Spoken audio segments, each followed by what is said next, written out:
उत्तर भारत के एक छोटे से गांव में जन्माष्टमी की तैयारियां जोरों पर थी।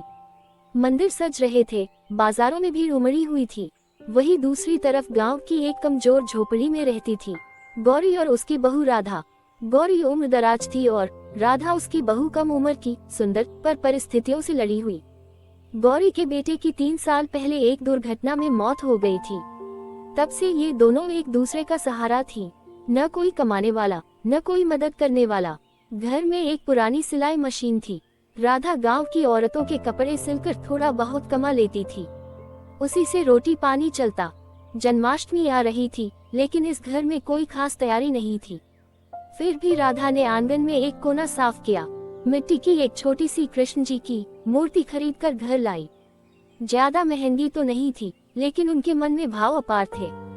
बेटी, जल्दी जो भी काम बचा है उसे कर लो और फिर दिया जलाकर पूजा भी करनी है। ठीक है माँ जी, मैं जल्दी काम कर लेती हूँ। अब वह दोनों कृष्ण जी के सामने दिया जलाकर पूजा करते हैं और फिर राधा बोलती है, माँ जी, मैं सोच रही हूँ कि माँ जी क्यों न हम कुछ बांसुरी बना ले और उन्हें बेचे। इस समय कोई कपड़े भी नहीं है सिलने के लिए। हाँ बेटी, सही कह रही हैं, थोड़ा बहुत खर्चा भी निकल जाएगा। अब सास बहू दोनों बाहर जाती है और 2 छोटे लकड़ी के टुकड़े ले आते हैं, जिसमें आराम से 30 बांसुरी बन जाती हैं। अब सास बहू बांसुरी बनाने के बाद सबसे पहले एक बांसुरी कान्हा जी को चढ़ाते हैं। फिर वो दोनों गांव में गली गली जाकर बांसुरी बेचने निकल जाते हैं। वे 50 रुपए की एक बांसुरी बेचते हैं। धीरे धीरे लोग उनकी बनाई बांसुरी खरीदने लगते हैं और सूरज ढलते ढलते उनकी सारी बांसुरी बिक जाती है। बहू राधा बोलती है, माँ जी, हमारी सारी बांसुरी बिक गई हैं और करीब 1400 की दुकानदारी हो गई है। अब माँ जी, हम भी कान्हा जी के लिए माखन मिश्री बना सकेंगे। हाँ बेटी, मैं भी यही चाह रही थी कि कान्हा जी को माखन मिश्री बनाकर चढ़ा दें। अब दोनों सास बहू शाम को आते वक्त थोड़ा मक्खन और मिश्री खरीद कर घर आ जाते हैं। अब दोनों माखन मिश्री का मिश्रण करके रख लेते हैं और 12 बजने का इंतजार करने लगते हैं। रात 12 बजते ही दोनों कान्हा जी को माखन मिश्री का भोग लगाते हैं और पूजा करते हैं। और कुछ समय ऐसे ही मन में कान्हा गीत करते हैं। फिर दोनों सो जाते हैं। रात में उन्हें सपना आता है कि सास बहू दोनों को एक जैसा सपना आता है कि उनकी चढ़ाई बांसुरी में एक रोशनी सी हुई है और वह कोई साधारण बांसुरी नहीं रही थी। कुछ भी उससे आगे हाथ जोड़कर जो कुछ भी मांगेगा उसकी कामना पूरी हो जाएगी।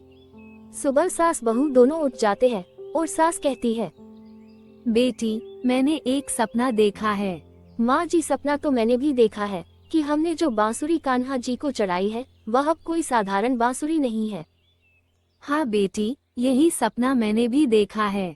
अब दोनों हाथ जोड़कर कान्हा की मूर्ति के आगे पूजा करते हैं और मन में सोचते हैं, कान्हा, हमारे गांव में पानी की कमी है, तालाब कुआं भी सूख गए हैं। कान्हा, गांव में बरसात करवा दो ताकि सभी की समस्याएं खत्म हो। थोड़ी देर में गांव में बारिश होने लगती है और लगातार बारिश होने से कुएं, तालाब भर जाते हैं और गांव में खुशी की लहर होती है और लोग खुश हो जाते हैं। अब उन दोनों को समझ आ जाता है कि बांसुरी में कान्हा जी का आशीर्वाद है। सास बहू कुछ भी अपने लिए नहीं मांगती है, वे बांसुरी से बस प्रार्थना करते हैं कि हमें बस कान्हा जी के दर्शन करवा दो और कुछ नहीं चाहिए।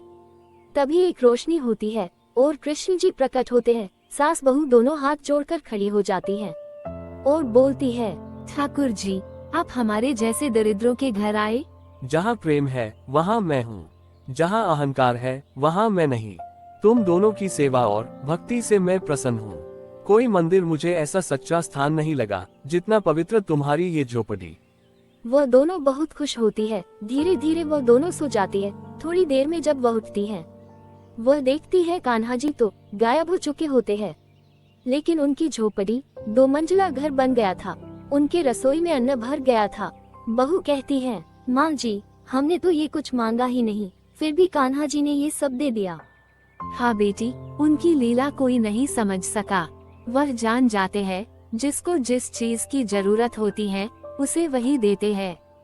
फिर दोनों कृष्ण जी को हाथ जोड़कर बहुत धन्यवाद करते हैं और फिर वह कान्हा जी और उनकी बांसुरी को हमेशा सुबह साफ करके पूजा के बाद ही वह अपनी दिनचर्या शुरू करती थी। दोस्तों, कहानी पसंद आई हो तो वीडियो को लाइक, शेयर और हमारे चैनल को सब्सक्राइब जरूर करें। Thank you for watching it.